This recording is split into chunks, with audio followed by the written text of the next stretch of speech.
Hi, cute grandkids. I have loved being able to share with you some of these great stories of my dad, and I hope they've been fun for you too. I think about you guys every day and how you're working hard on your school and you're working hard to get along with your brothers and sisters and with all this staying at home and being inside. I know it's hard, but I want you to know I'm praying for you and that I know Heavenly Father will help us through this and He'll strengthen us and make us even stronger and more faithful. And with conference yesterday, we had that beautiful blessing from our prophet to help us. And we're going to fast this Friday for help. And I know that will be powerful for us. And I'm excited to share with you today. These are amazing stories. You're going to love them. They're amazing. Okay, so my dad was telling how when he was young and was living in Beaver and Buckhorn, he said it was really cold there and the winters were long and hard. And he said in one of the winters, he got a fever called scarlet fever, and it puts this red rash all over you and you have a really high fever, and it made him really sick. And when that happened, it made him also get a rheumatic fever. So that scarlet fever turned into rheumatic fever, which was really serious in that day, and it would harm your heart, and it would also make it so you were bedridden. You had all these aches and you couldn't walk. So he had this for a couple of years where he could not walk, and his dad would have to carry him everywhere. And that was really hard for him because I think he was about maybe 8 to 10-ish when this was happening. And he said, I was trying to do schoolwork at home. And he said, because he wasn't able to go to school, he had to just stay in this bed. And he was very, very sick. And it's 1929. So he was born in 1919. So he was 10 years old. But anyway, he said that it was really hard on him and it was really hard on his family. He was active. He liked to get outside and play and run with his dog Ring. And he loved this big farm they were on. And he was able to help his family on this farm. But when this struck, he was stuck in bed and he was really, really weak and sick. And so I have a picture for you. Here's a little boy in that day, and he was sick in bed. Do you see the little baseball in his hand? And it was hard to be sick. And I'm sure that's how my dad felt. It was a really hard time for him. But during that winter, it was Christmas. And here's a little picture of a Christmas tree from 1920. And as you can see, there's a silver tinsel that's hanging all over. And that's often what they would put on their trees. They would go cut a real tree down and put silver tinsel and this little string of sparkles and then little balls. And that's the kind of tree they had. And it's fun to look also and see what kind of toys they had. Look at the old wagon and the little doll. And that would be like what a Christmas would be like. Well, my dad had this one Christmas in Buckhorn, and they didn't have much money, and they were in just a little old slat house. And while he was there this Christmas, they got up early, and he said, my mom and dad made Christmas amazing. They loved Christmas. They made it magical. They made it wonderful. And I think your parents do that too. And I know I felt like that when I was little. My parents made mine magical. Well, he said they made it really magical. And he said they all went in the living room, and it was him and his brother Dean and his two sisters, Thelma and Mary Lou. And they were all younger than him, and they're all sitting around with all their presents, and they're starting to open them, and everyone's excited. And he was having such a great time opening these presents. Everyone was. But my dad didn't have any gifts. There was none. And he was like crawling around looking and no presents. And he just kept waiting. And he saw Thelma open more and Mary Lou open more and Dean open more. And they were so happy and laughing and excited. and no presents. And he was feeling bad as everyone was getting lots of packages and presents to open. And he said, I was sitting over in my corner and I couldn't walk or move, and I started to cry. And he says, I was hurting all my bones and my joints or aching with a rheumatism. And then my dad saw me and he came over and he picked me up and he carried me over to the window. And this is what he saw. He said to him, okay, this is what he saw when he looked out the window. He saw a horse with a brand new saddle on it. I hope you can see that. And this is what he said. I saw the most gorgeous horse I had ever seen in my whole life. And she had on a brand new saddle, and she was ready for me to ride her. And she just was waiting for my dad to go and set me on the horse. And he did immediately. And he said it was everything I could imagine. And he said, I should have known my mom and dad would sacrifice so much for me to get the one thing in the world that they knew would make me the happiest boy. And he said, I called her Pet. That was her name. And she really was that. She was the smoothest riding horse. Smooth, not one of these bumpy things. He said she was the fastest horse and the most gentle and kind and responsive riding mare he'd ever seen. He said, I've never seen one this nice or good before or since. And he had other horses, but never like this one. And he said, I believe she was the best medicine for my body that my parents ever could have got me. And now I could run like the wind on the back of my horse. And he was free because he'd been stuck for so long. And you know how little boys need to run and play. And he finally could. And then he said, I better mention that we would always go into Beaver to attend our church meetings. And I don't know how. I don't know. It was a buggy. It didn't say on horse. But he said my parents were really good examples in never missing family prayer and reading our scriptures every day and giving us an opportunity to do all the activities the Lord would ask us to. He said on the 6th of March in 1932, I was ordained a deacon, just like Hudson's been ordained a deacon. And he said, I was ordained a deacon by Edwin Pace, a high priest, and our Bishop Wesley Farr in the West Ward, Beaver Stake. He said, I was very active in all my callings of the priesthood, and if there was ever a time when my mom and dad were sick, or my family, and they couldn't go, he said, I would always get on my horse, Pet, and I would ride the full 20 miles into Beaver, and I would go to all my meetings and ride my horse 20 miles back. And he said, it was a long time. He said, it would take me the whole day to go to church by myself. And he said, 20 miles is a long ways. So 40 miles is a long ways by horseback. And he said, in the warm summer, he said, I started to walk a little bit. He said, I couldn't run yet, but I could walk. And he said, but I had my fair share of pain in my early years. But when I finally did begin to run, it felt so good. And he said, I started running everywhere. And he said, I became stronger and stronger and better at running. And he says, pretty soon, every race I entered, I could win these races. And he said on the 4th of July, they would have these big running races.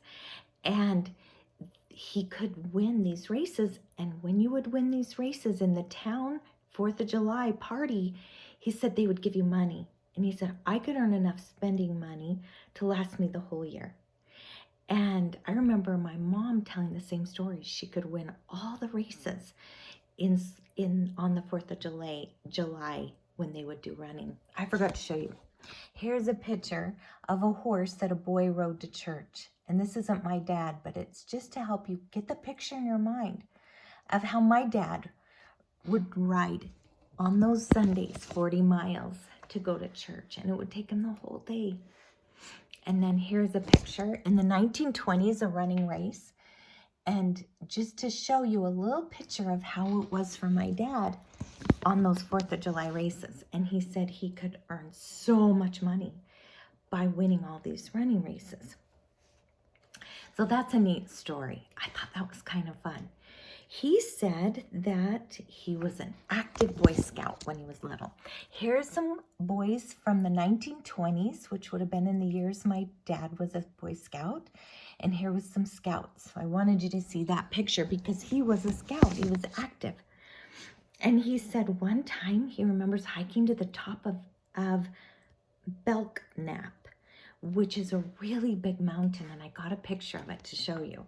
And he hiked, it's 12,000 elevation, 12,000 feet high.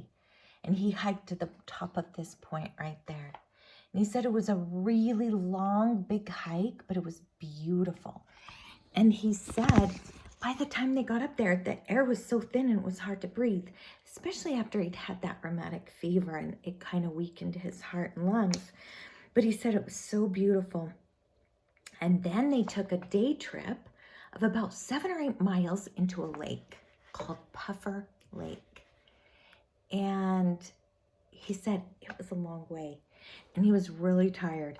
And he said he held onto the tail of one of the pack horses. Do you see how this horse has big packs with their food and their blankets in there? And he held on his tail. And it helped him hike because it was so steep and so hard. And it helped him hike the 8 more miles. And he said he felt bad for that horse because he said, I think that horse is going to have the sorest tail after that. But he just held on and it pulled him up this steep, steep hike. And he said it sure made it easier for him.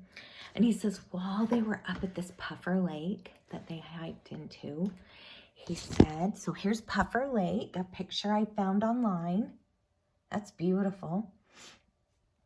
He says, while they were up there and they were fishing and it was beautiful, he said they would do a lot of wading through these little rivers around and they would go down in and catch a fish with their hands around the rocks. And he says, but one time this big old snake was floating down the river and he didn't see it. And it wrapped around his legs. And he said it was so frightening to have this big snake wrapped around his legs that he flew that snake as high as he could in the sky. And he said the scouts that saw him, told him that they saw it go up, up, up above the trees and kept going. And he said they think it just kept going because he threw it so high. He was so terrified. And he said, but he thinks that poor snake was more scared than he was because he just chucked it. And anyway, so that was another story which I thought was super, super cute.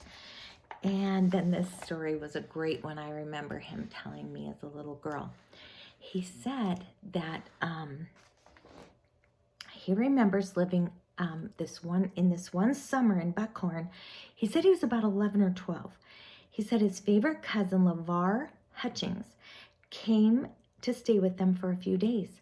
So he and LeVar decided to hook up the horse and buggy and go up into Black Mountain. And he wanted to get to the top of Black Mountain. He'd been to the top of Belknap. He wanted to go to the top of this mountain, Black Mountain, which was west of his home. And so they hooked that up. And this is what an old buggy and horse might look like. And then they took 2 riding horses and tied them behind that buggy. And those horses would be if they wanted to go long distance and go a lot further. The buggy and the horse would get their supplies up to where they were going to camp, their base camp Then they would unhook their 2 riding horses and they would go way farther in. So he said they took that buggy and they were going up into the mountain. And this was, like I said, Black Mountain. And he said it was he said it looked a little like Witch Mountain, which I don't know what that looks like. He said it was very forbidding and mysterious. Let me show you a picture that I tried to find. And I had a hard time finding a good picture of Black Mountain. I'm not even sure if this one, it was a harder one to find. But he said we took with us also blankets. They didn't have sleeping bags back then. They just made them out of blankets. They'd just take a pillow and some blankets and they would sleep in their blankets. So that's cold in the mountains and just blankets. But they would bring a bunch of blankets, quilts that their mom made. They also took a bunch of food. And they also took their 22 rifles, both of them. So I have a picture here. Here's the quilts that would have been old-time quilts that the moms had made. And they're pretty warm and heavy, but nothing like a nice sleeping bag. Here is an old lunch pail from the 1920s that they would have packed their lunches in. And here is a 22 and a boy from back in the old days. And that would have been about what it looked like. So they both had one of those 22 rifles on that trip. And he said, we were thinking that we were really well prepared for anything. And they got in there, and he said it was kind of spooky. And they were in this canyon, in this mysterious kind of a dark canyon. And they were going along, and he said the sun started to go down. They wanted to get out of this valley and get up high, but they couldn't make it because the sun went down. So they pulled over. It was really a steep canyon. And they hooked up the buggy. They tied it up to a big rock. And they hooked up the 3 horses and tied those to the buggies. Then they built a fire and they made their dinner and ate their dinner. Then they went to bed with those quilts. And they kind of slept over by the buggy. They were just a little bit above it. And they kept sliding down. And they said they almost felt like they were sleeping standing up. It was on such a steep incline. And then he said, all of a sudden, they started to hear some coyotes and some wolves. They knew that there were coyotes and wolves and mountain lion and bear in Black Mountain. And they had seen some of them down in the valley, but they knew they were up there, so they were trying to be prepared with their 22s. And they said they also knew there were Indians up there too. So that was a little frightening for them because they knew there were also Indians. So they said, my dad said he had just dozed off and was sleeping really good when all of a sudden LeVar, his favorite cousin, began shooting as fast as he could. And it sounded like we had just declared war.